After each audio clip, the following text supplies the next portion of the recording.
ৰাজ্যৰ প্ৰান্তে প্ৰান্তে ৰঙালী কাদৰাৰ ব্যাপক প্ৰস্তুতি প্ৰান্তে প্ৰান্তে অনুষ্ঠিত হৈছে বিহু কৰ্মশালা মৰাণৰ তিলৈ নগৰত টাই আহোম যুৱ পৰিষদ অসম তিলৈ মহিলা পৰিষদৰ উদ্যোগত 10 দিনীয়াকৈ অনুষ্ঠিত বিহু কৰ্মশালাৰ সামৰণি পৰে কৰ্মশালাখনিত প্ৰশিক্ষণ প্ৰদান কৰে প্ৰশিক্ষক দলি গগৈ প্ৰশিক্ষাৰ্থী আৰু অভিভাৱকসকলৰ ব্যাপক উৎসাহৰ মাজেৰে সামৰণি পৰে বিহু কৰ্মশালাখন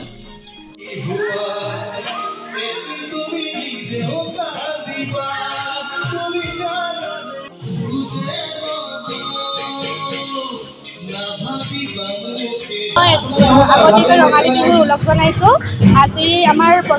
তিলৈ নগৰ এই কৰ্মশালাটি 10 দিনীয়া কৰ্মশালাটি শেষৰ দিন ভাল লাগিল আৰু শিক্ষাৰ্থী আপোনাৰ আছিলে 18 গৰাকীমান আছিলে ভালেই লাগিল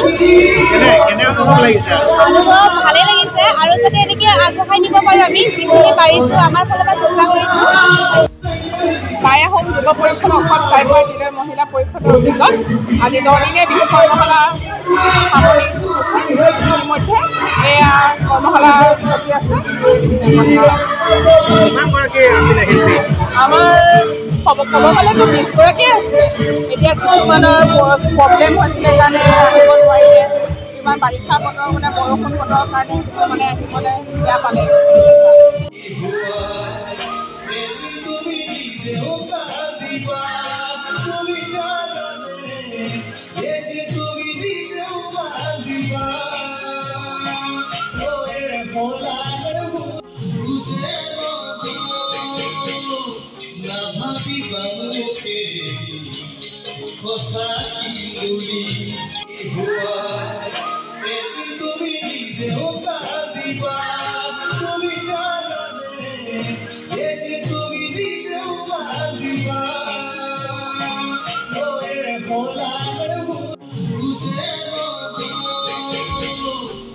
মৰাণৰ পৰা দীপু সোণোৱালৰ ৰিপৰ্ট অসম টুডে